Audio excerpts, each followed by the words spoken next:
Did Magic Johnson just go hold my beer to UCLA basketball, right? Because UCLA basketball was the dysfunctional disaster of a search for new leadership, which culminated in the hiring of Mick Cronin. Press conference later on today, which I actually think is a pretty good hire. But it's like, that was a mess. And then the Lakers like, oh, wait, you think that's a mess? Hold my beer. Doug Gottlieb Show brought to you by Farmers. At Farmers, we've seen almost everything, so we know how to cover almost anything. When it's game time, have an experienced player help you stay ahead of the game. Put their experience into play at farmers.com. We are farmers. Dum, dum, dum, dum, dum, dum. There we go. Cool. All right.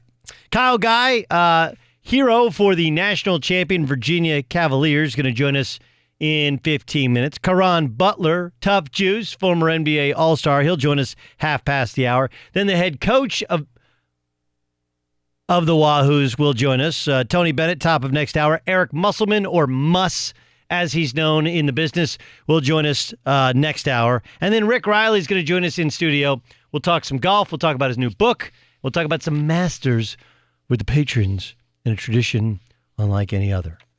Man, do we got a lot to get to. Can we start with Magic Johnson? Okay, so here's what happens. Here's what happens. Okay. Generally, when you get to the end of the season, if the big boss is there, it means you're going to get fired at the end of the season, right? Magic Johnson was not always in attendance. You know, he had Michigan State's Final Four run. He has other appearances. He has other business interests. And the general thought around the Lakers was, if you see Magic, that means Luke should bring in his playbook. He apparently had gone and gotten clearance from Jeannie Buss to fire Luke Walton before the game. And by all reports, apparently want to fire Rob Pelinka, who's the general manager of the Lakers. And so instead, he has an impromptu press conference where he resigns. Wow. And I mean, it was a stunner, and it was kind of out of nowhere. And if you thought that the Lakers knew it was going to happen, there was no podium, there was no dais, there were no dignitaries. This was not the way that Magic would traditionally do it. Right? Magic's about big. Magic's about showy. This is a guy who spends a month every summer on a yacht traveling around the world. Magic is not somebody who walks in quietly and just, hey man, I think I'm going to step aside and go on to something else. So there's a lot of questions that are still left unanswered. There's a lot of rumors out there. But in the meantime, here's Magic Johnson sharing what went wrong with the Lakers. What I didn't like is the backstabbing and the whispering. I don't like that. You know, I don't like a lot of things that went on that didn't have to go on. And so I hope that after tomorrow, the Lakers can head in the right direction, which we are. The backstabbing, huh? The rumors, huh? Here's what he said about his relationship with general manager Rob Pelinka. I got to know Rob. I didn't know Rob before Jeannie put us together. And so it took us a while. You know, we had to get to know each other. And so my relationship got a good relationship. Is it as good as you wish it had been better? With Rob? Yes. What? No, the relationship with Rob is fine. I just didn't know him, and he didn't know me, because we got put together. And so I think we had to get to know each other and then learn how to work with each other. So we did that. But, you know, it has nothing to do with me stepping down, if that's what you're asking me. That is not exactly a ringing endorsement, right? Remember, this is the only front office in the league that does not have an assistant general manager. Rob Pelinka is the longtime agent of Kobe Bryant. And obviously, if they don't know each other, and that means Kobe and Magic aren't exactly boys. And it wasn't like he's like, no, I love Rob. Rob's my guy. Yeah, we didn't know each other beforehand, but man, I just feel better for having known him. I mean, we can see what this is, right? We may be We were born at night, but just not last night. The idea that we can sit here and listen to Magic Johnson tell us he didn't like the backstabbing, he didn't like the rumors, and not have any sort of praise until today on Twitter towards Rob Pelinka tells you all you need to know. And then you read this from Peter Vesey. He's got his own site. Rob Pelinka is the most disrespected agent ever, snapped a hardened executive. There's no bigger liar. Magic made a break for it. This is from Peter Vesey. I'm guessing for good reason, because he knew damaging assertions were coming. His desertion may have been sudden, but it was not surprising. Most assertions center on what his non-existent work ethic. Magic was never there, and then he got mad because Rob Pelinka would say he's never there. And of course, he was so defensive about not being there and not liking the progress that he was going to fire everybody else, even though he wasn't really as much a part of the process as he should have been. It's the classic tale. Athletes think we have great work ethic. And generally, I believe that you hire great athletes. You hire athletes because they do push through pain. They do push through other boundaries. But star athletes are completely different. They're so coddled, they're so protected that they're never called on their own mistakes, or they're never ever called on their own inadequacies. They're just not. You also have to remember that Magic Johnson is a guy who I think people deemed as some genius businessman in Los Angeles because he was always Magic and, putting movie theaters in South Central Los Angeles and owning Starbucks was seen as some groundbreaking move. But the real Magic is outside of the court, is the coaching disaster, is the late night talk show disaster, is the guy who had nothing really to do with the reinvention of the Dodgers, and the guy who opined for the job, stabbed everyone else in the back to get the job, then finally got the job and didn't want to do what was necessary to complete the job. And, of course, there's these stories out there that there's some sort of ESPN slam piece that is upon us and that maybe he got out ahead of it. All of that makes sense. Because to walk up in front of the cameras 3-4 hours before you're supposed to fire the head coach and you got approval to do so and say, to hell with it, I'm out, doesn't make sense. Doesn't make any sense. So, look, I think that the Lakers' job is a big-time job. I would guess that all the big boys in the NBA will want it. And when they get it, they'll clean house. And the only question is, how do they handle the LeBron situation? The second question is, how do they can they get the right guy so that they become a destination for free agents again?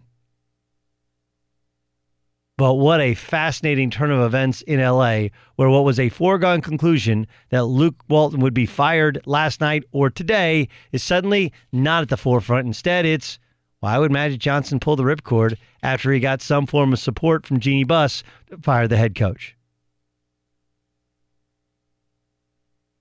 Felt like Magic fired himself last night, and he should have, from a job that he thought he wanted but didn't actually want to do.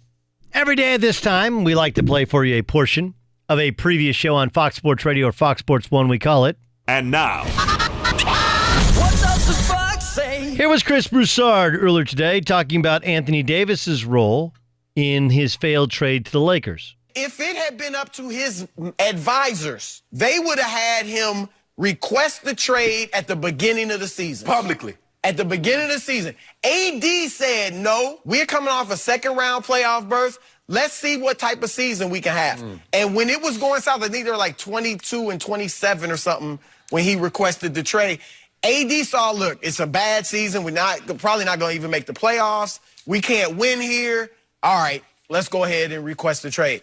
So my thing is, this is Anthony Davis directing his agent on what he wants to do, just like we do with our agents.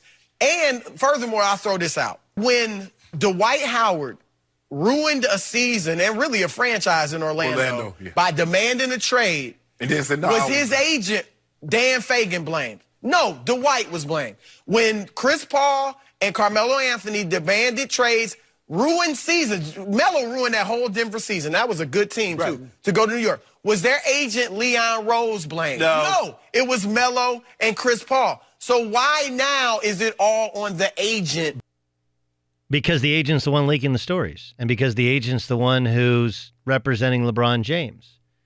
And LeBron James suddenly didn't have anybody who wanted to come play with him.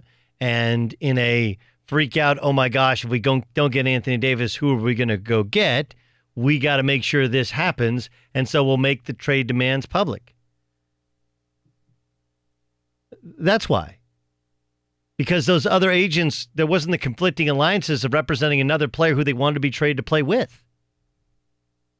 Like, I get it. I mean, look, Chris co-hosts The Odd Couple, which starts an hour after our show. I think it's a really good show, he and Rob Parker.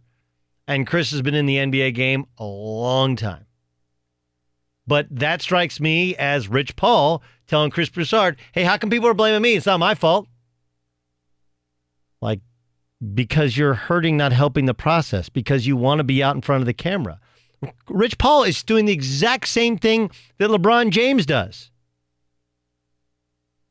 You know, gathering up all the loose debris when it's really dry, happening to have a match sitting there and some other tinder, and they go like, well, you know, that fire started. I didn't start the fire. Like, yeah, but you set everything up for it to be started.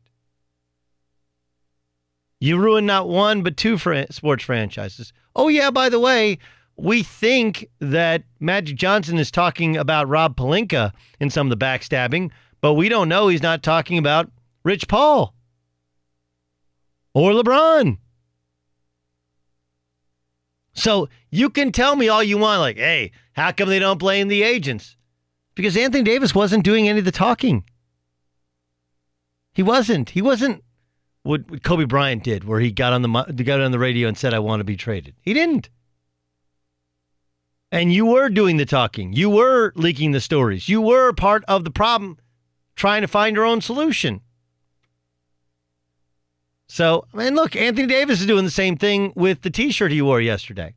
Wearing a T-shirt that says, that's all, folks. Then when he's asked about it today, he was like, I mean, take a listen. This is Anthony Davis earlier today. So, AD, just to make sure, so you don't choose what you wear every night. Somebody lays out your clothes and whatever they lay down, you wear.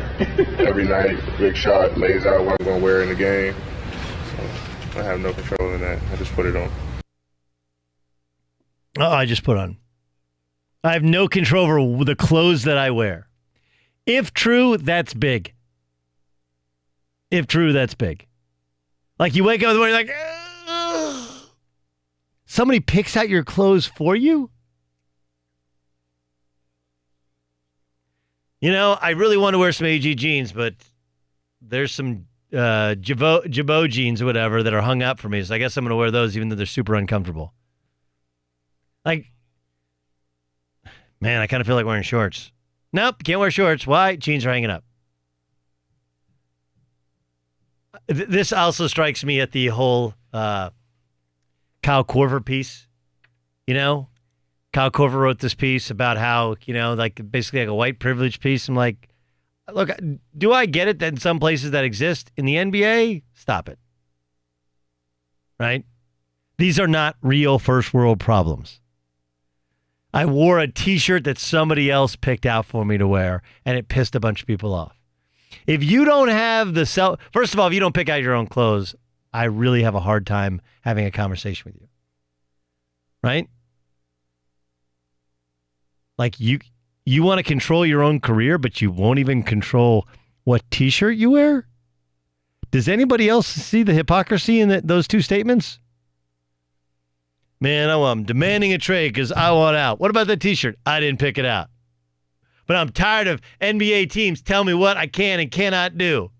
But I pay somebody else to pick out the clothes that I'm going to wear. How hard is it? You go in, you get a T-shirt, you go, hey, it's all right. Sniff test. Right?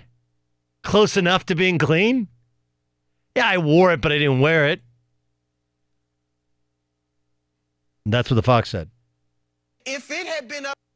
What does the fox say? At Little Caesars, you can get a large bacon-wrapped deep dish for $12. It's wrapped with more than 3 feet of bacon, then top with pepperoni, even more bacon, and for only $12 at Little Caesars. Available at participating locations, plus tax where applicable. How many times do you wear a pair of jeans before you wash them, Music? Oh, man. Like 5? Yeah, they gotta loosen up a little bit, right? Oh, yeah. Definitely. Like, wears 2 through 4 are amazing. Perfect. Right?